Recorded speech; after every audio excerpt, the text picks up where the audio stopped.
শীতের সকালে কাঁচা খেজুর রস বাঙালির প্রিয় খাবার হলেও এতে রয়েছে মারাত্মক ঝুঁকি।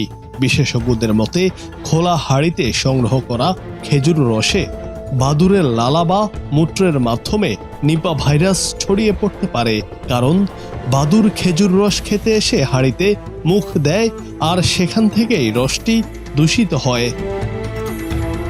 সম্প্রতি ছড়িয়ে পড়া একটি ভিডিওতে দেখা যায় রস সংগ্রহের জন্য খেজুর গাছে ঝুলানো হয়েছে পাত্র। হঠাৎ সেখানে রস খেতে আসে একটি বাদুড়। চেটে চেটে রস খাওয়ার সময় বাদুড়টি পাত্রে প্রস্রাব করে দেয়। কেউ একজন সেই ঘটনার ভিডিও ধারণ করেন। বাদুড়ের লালা বা মূত্রের মাধ্যমে ছড়ানো নিপা ভাইরাস একটি প্রাণঘাতী সংক্রমণ। এতে আক্রান্ত হলে জ্বর, মাথা ব্যথা, শ্বাসকষ্ট, এমনকি মস্তিষ্কে সংক্রমণ দেখা দিতে পারে, হতে পারে মৃত্যুও।